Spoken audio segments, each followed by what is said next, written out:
안녕하세요. 원탑국어 김선생입니다. 오늘은 고전소설 쉽고 빠르게 푸는 방법 공부해 보겠습니다. 탑국어 온라인 실전 선지분석 특강 고전소설 해볼게요. 자, 우리가 수업을 들어가기 전에 이 교재에 대해서 조금 이해를 해야지 쉽게 접근할 수 있을 것 같거든요. 자, 우리가 이제 수능 국어는 항상 모르는 지문 출제가 돼요. 따라서 출제 기준은 지문이 아니라 문제거든요. 그럼 비문학이든 문학이든 출제되는 문제 유형이 항상 일정하거든요. 자, 그러면 우리가 문제는 크게 내용 문제, 구조 문제, 보기 문제 이렇게 단계적으로 구성이 되어 있는데 문학의 경우는 보기 문제나 내용 일치 문제가 지문에 대한 정보를 많이 함축하고 있어요. 그러니까 지문을 읽기 전에 보기 문제나 내용 일치 문제에 딸린 선지를 먼저 분석하는 거예요. 그러니까 선지 분석이 그거거든요. 그러니까 선지를 분석해서 지문에 대한 정보를 갖고 들어가면은 지문 해석이 쉬워지고 문제 푸는 정확도가 올라가는 거예요. 자, 그럼 단계론을 설정해서 보면은 1단계가 문제 유형을 구분하고 푸는 순서를 잡는 거고 2단계가 선지를 분석해서 지문에 대한 정보를 얻고 선지를 분석한다라는 건 당연히 그냥 정보만 얻는 게 아니고 유사선지와 오답선지를 찾고 들어가는 거예요. 특히 문학은 보기랑 어긋난 내용의 선지가 적절하지 않은 거에 답일 가능성이 많거든요. 근데 그거랑 그다음에 또 유사선지가 있거든요. 그걸 구분하는 것들을 연습을 하시면 되는 거고. 자, 그다음에 2단계에서 얻은 정보를 토대로 지문을 해서 가시면 돼요. 1단계의 장점은 문제가 무엇을 묻는지 파악하니까 감으로 푸는 게 해소가 되고 그 다음에 내용 문제, 구조 문제 이런 순서대로 푸니까 내용을 파악해야지 구조가 파악이 되는데 여러분들은 첫 번째 문제가 서술상의 특징인데 구조 문제를 먼저 풀기 때문에 힘든 거거든요. 그러니까 내용 문제 풀면 구조 문제는 자연스럽게 풀리니까 시간이 절약이 된다는 거고 2단계의 장점은 지문이 쉽게 해석되고 우리가 3개 다 오지선다죠. 그러니까 3개의 선지는 지우고 2개의 선지를 놓고 고민하는 경우가 많은데 보기만 읽은 선지나 유사선지 지우다 보면은 정답과 오답의 패턴을 쉽게 찾을 수 있다는 거죠. 자, 고전소설 일반론 이렇게 되는데요. 선지 분석을 들어가기 전에 우리가 고전소설에 대해 기본적으로 알아야 될 상황을 한번 정리를 하고 갈게요. 자, 일단 고전소설은 현대소설과 마찬가지로 갈등을 중심으로 한 이야기인데 인물, 사건, 배경이 3대 요소겠죠. 그죠? 이야기 구성이 3대 요소인데 그럼 고전소설도 당연히 인물하고 사건을 파악하면 내용 파악이 되는 건데 자, 이제 인물은 보통 재주 있는 남자와 아름다운 여자가 주인공이고 그 다음에 이제 전형적 인물과 평면적 인물이 많은데 전형적 인물은 쉽게 얘기해서 학생이 전형하면은 학생들이 보편적으로 가지고 있는 특성을 가진 거고 개성적 인물은 학생이지만 남다른 성격을 가지고 있다. 이런 게 개성적 인물이 되는 거고요. 그럼 현대 소설은 개성적 인물이 많고 고전 소설은 전형적 인물이 많고 그다음에 평면적 인물은 그게 시작부터 끝까지 인물의 성격이 바뀌지 않는 걸 얘기하는 거고요. 그다음에 입체적 인물은 처음엔 나쁜 애야. 그런데 그게 끝날 때쯤 되면은 착한 애로 바뀌는 거, 인물의 성격이 바뀌는 거를 적이라고 얘기하는 거예요. 입체적 인물. 자, 그럼 고전 소설은 전형적 인물과 평면적 인물이 많다. 그 다음에 이제 소설 구성의 단계도 현대 소설보다 굉장히 단순한데, 현대 소설은 인과적 구성으로 발단, 전개, 위기, 절정, 결말 올라갔다 떨어지는 거죠. 그죠? 그런데 고전 소설은 그렇지 않고 그냥 단순 구성이다. 개연성이 떨어지고 우연성이 남발되는 경우가 많다. 그 다음에 이제 선악 대립이 뚜렷하겠죠. 그죠? 그 다음에 이제 편집자적 논평 이런 개념을 좀 알고 가셔야 되는데 서술자가 자기 주관을 개입시키는 거예요. 자, 심청이가 인당수에 빠져 죽게 생겼어. 그러면 심청이 어찌하니 불쌍하리요. 이런 식으로. 그 다음에 대부분 순행 구성이 많겠죠. 그죠? 순행 구성은 시간 순서대로 흘러가는 거야. 과거, 현재, 미래 이런 식으로 순서대로. 고전 소설에서 역순행 구성이나 역행 구성은 없다라고 보면 역행 구성은 거꾸로 미래, 현재, 과거 이런 식으로. 자, 그 다음에 우리가 이제 고전 소설을 이해하실 때 문학사별 정리가 중요한 건데 장르가 워낙 많단 말이에요. 그러니까 나올 수 있는 장르들의 좀 특징에 대해서는 우리가 조금 어느 정도 지식을 알고 가야 되는데 가장 많이 나오는 게 조선 후기 작품. 그러니까 조선 전기는 김시습의 금오신화가 이제 거의 그냥 주로 나오는 거고 후기의 영웅군담 소설, 그 다음에 사회소설, 가정형 소설, 우화소설, 판소리계 소설 이런 부분들인데 영웅군담은 영웅이 전쟁에서 활약하는 거, 박시전, 유충열전 이런 작품이고 사회소설은 사회적 현실 비판한 건데 홍길동전 있잖아요. 홍길동전이나 전우치전 그러면은 홍길동전은 영웅군담이지만 그죠? 근데 사회적 현실을 비판하는 거야. 길동이가 처첩 간의 갈등 때문에 자기는 능력이 있음에도 불구하고 출세를 못하는 거죠. 또 하나는 현실이 너무 부패하니까 나중에 율도국으로 가는 거잖아요. 그러니까 사회적 현실을 비판하는 것 자체가 사회적 소설이다. 이렇게 이해하시면 되는 거고 가정소설은 이제 옛날에는 그 1차 다부제였잖아요. 그러니까 본처와 첩의 갈등 이런 것들 다룬 작품들이 많고 첩이 뭐 본처의 자식을 괴롭힌다는 식으로 그런 계모형 갈등이 있고 우화 소설은 동물을 주인공으로 해서 현실을 비판하는 거고요. 이제 판소리계 소설은 판소리 대본이 소설화된 건데 뭐 춘향가는 판소리 대본이고 춘향전은 그 판소리 대본이 소설화된 거예요. 그러니까 가와 전의 차이를 조금 이해를 하셨는데 가는 뭐 예를 들면 중간에 장단이 들어가는 거예요. 안일이 이런 식으로 발림 그런 거는 다 판소리 대본이고 그 다음에 그냥 그게 소설화된 거 자체는 워낙 유행을 하다 보니까 그게 나중엔 조선 후기에는 소설 정착이 됐는데 그게 그 전이 된다 이렇게 이해하시면 되는 거예요. 자, 그 다음에 우리가 이제 요 종류만 먼저 구분하셔도 지문을 이해할 때 수월하겠죠. 그죠? 아, 영웅군담이니까 이런 구조로 간다. 사회소설이니까 이런 구조구나. 가정형 소설이 이런 구조로 간다. 이런 식으로 지식으로 갖고 가시면 도움이 되겠죠. 자, 그 다음에 우리가 현대소설과 고전소설의 그 차이점을 좀 이해를 하시면 되는데, 공통점은 갈등이 있는 이야기라는 거. 그 다음에 이제 차이점은, 요게 이제 중요한 건데, 자, 예를 들면은, 현대소설이 그냥 뚝 떨어진 게 아니란 말이에요. 이강수의 무정이 그 최초의 현대소설이었는데 그 전까지 작품들이 다 고전소설 들어가는 건데 자 고전소설은 순행 구성만 있다. 전형적 편면적 인물이다. 사건 중심이다. 그다음에 이제 고전소설의 그 있는 개념이 요거고 그다음에 이제 언어 유희는 말장난이 되는 거예요. 말장난.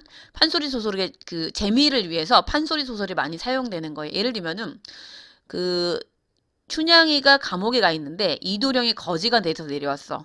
그럼 춘향이 엄마인 월매가 그런 딸이 한심해 안 한심해? 한심하겠지. 내 딸은 지금 당장 죽게 생겼는데 이도령이 어떻게 돼? 거지가 돼서 왔단 말이야. 그러니까 춘향이한테 이렇게 얘기하는 거야. 너의 서방인지 남방인지 거지 하나 내렸다. 그럼 서방은 여보자기 서방님 할 때 서방인데 서쪽 방향 남쪽 방향에서 재미를 위해서 동음이어의 언어 유희를 사용했다. 언어 유희는 갖고 논다는 얘기예요. 말장난을 얘기하는 거예요. 그렇게 이해하시면 되는 거고. 자, 판소리 소설 같은 경우는 장면의 확대라는 건 뭐냐면은 그 이도령이 춘향이가 그 변사또 수청을 거절해서 그 암행어사 출두한단 말이야. 그런데 암행어사 출두 그냥 이렇게만 하면 재미있어 없어? 없겠지. 그러니까 이제 그 변사또 패거리들이 혼비백산 하는 거를 구체적으로 장면을 늘려갖고 여기저기 보여주는 거를 장면 확대라고 얘기하는데 자 이런 용어는 알고 가시면 되고 전기성이라는 거는 김시슬 작품이나 영웅군답 소설에 많이 나오는데 자 예를 들면은 그 박시전에서 박씨가 장풍을 딱 쐈더니 불이 나고 적군이 다 죽었어. 비현실적이고 초현실적인 현상을 전기성이라고 얘기하는 거예요. 자, 그럼 김시습 작품이나 김시습 작품에선 이생균형전에 그 귀신이 나오는 거, 인간과 귀신이 만나 사랑한다 그런 거랑 그 다음에 박시전이나 유충열전 이런 거에서 어떻게 장풍 쏘고 뭐 도술 부리고 이런 것들이 다 전기성에 해당된다고 보시면 되는 거고요. 자, 그 다음에 그 이제 현대소설은 순행과 역행이 같이 존재하고 개성적 인물, 입체적 인물이다. 자, 이게 중요한 건데 우리가 서술상의 특징을 풀 때 고전소설에서 심리중심이나 이런 것들이 나오면 안 된다는 거예요. 자, 고전소설은 시점은 전지적 작가 하나. 무조건 그러니까 현대소설에서 1인칭 주인공 1인칭 관찰자 이런 것들이 있는데 고전소설은 그냥 무조건 전지적 작가 시점이에요. 그러다 보니까 고전소설은 세 가지만 외우시면 돼요. 전지적 작가다, 사건 중심이다, 대화 중심이다. 추가 순행 구성이다. 요거만 아시면 되고 요거는 현대소설에 해당된다 이렇게 이해하시면 되는 거예요. 자, 그 다음에 이제 그럼 모의고사 푸는 순서와 방법을 볼 텐데 자, 우리가 문제 유형을 구분한 건 굉장히 중요하겠죠. 그죠? 자, 이제 모의고사 첫 번째 문제가 시점 진술 방식이야. 다음 중 윗글의 서술상의 특징으로 적절한 거 적절하지 않은 거 이런 식으로 된다는 거죠. 그런데 우리가 얘부터 풀 수 있나요? 내용을 모르는데 구조를 먼저 풀려니까 시간이 많이 걸리고 오답률이 높아지는 거거든요. 그러면 안 된다는 거예요. 자, 그럼 봐봐요.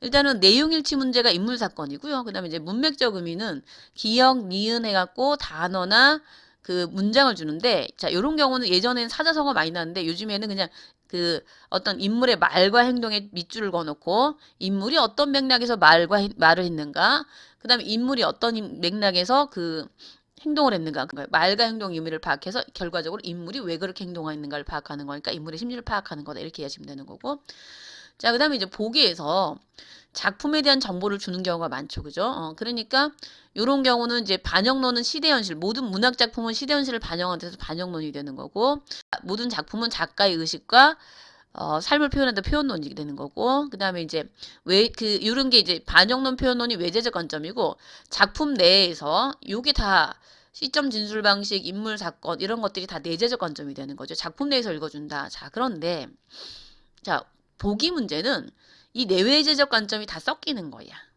섞이는 거고, 자, 또 하나 우리가 알아야 될 거는 보통 표현론은 별로 없어요. 작자 미상 작품이 많기 때문에, 작가에 대한 게 별로 없기 때문에. 예를 들면은 보기에서 홍길동전을 쓴 허균에 대해서 주거나 아니면 김만중에 대해서, 그죠? 군몽선 김만중에 대해서 주거나 이런 경우는 가능한데, 사실 그거보다는 요 내재적 관점이 가장 많고요. 그 다음에 이제 반영론, 시대현실에 대한 것들이 가끔씩 나는데, 요건 이제 알고 가시면 도움이 될 것 같고요. 그 다음에 이제 예를 들면 다른 작품을 줄 경우에는 보기에서 이런 경우는 그 지문에 있는 작품과 보기 작품을 비교하는 건데, 이런 경우는 이제 또 하나의 작품을 봐야 되는 거니까, 이런 경우는 지문을 전체를 다 해석하고 문제도 다 풀고 내용이 어느 정도 파악된 상태에서 맨 마지막에 풀어주시면 되는 거예요. 자, 그런데 그 결국 선지는 공통점 차이점 묻는 걸로 나겠죠, 그죠? 자, 이제 문제 유형을 분석했고 푸는 순서를 한번 잡아볼게요.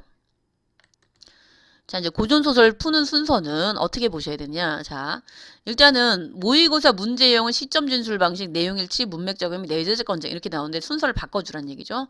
내외적 관점 문제가 지문에 대한 정보를 가장 많이 주겠죠. 그 다음에 내용 일치 문제가 인물 사건을 주는 거예요. 구체적으로. 그 다음에 이제 문맥적 의미가 단어나 문장의 의미 이런 것들을 묻는 거고, 그 다음에 시점 진술 방식을 맨 나중에 풀어주는 거예요. 자, 그럼 우리가 생각해 보세요. 자, 1번 순서대로 풀면은 내용을 파악해야 구조를 파악하는 게 가능한데, 내용 파악이 안 된 상태에서 구조 문제를 풀 수가 없겠죠. 그럼 시간도 많이 걸리고, 그죠? 오답률도 높아지는 거고, 그 다음에 지문에 대한 정보 없이 문제를 푸니까 지문 해석이 어렵다는 얘기예요. 그 다음에 내용 일치 문제 구조를 따로 푸니까 내용과 구조 연결이 어렵고, 그죠? 그 다음에 이제 반대로 2번 순서대로 풀었을 때는 내용을 파악해야지 구조가 보이겠죠. 그죠? 그럼 내용 문제 중에서 보기 문제를 가장 먼저 읽어주는 거예요. 자, 왜 그러느냐? 얘는 정보가 많기 때문에. 그럼 볼게요.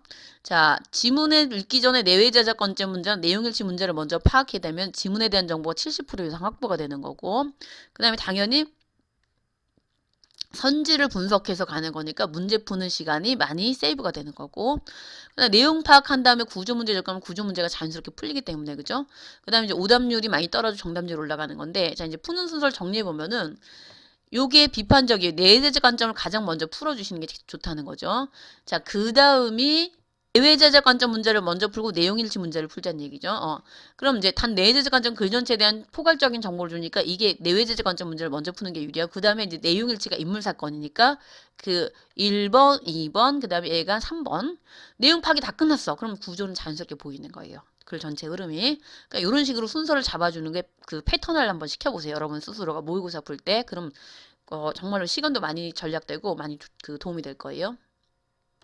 자, 그 다음에 이제 혹시 외부 작품이 나올 경우에, 보기에서 외부 작품이 나올 경우는 아예 새로운 작품을 따로 읽고 비교를 해야 되는 거니까, 이런 경우는 전체 문제를 다 풀고 난 다음에 풀면은 유리하겠죠.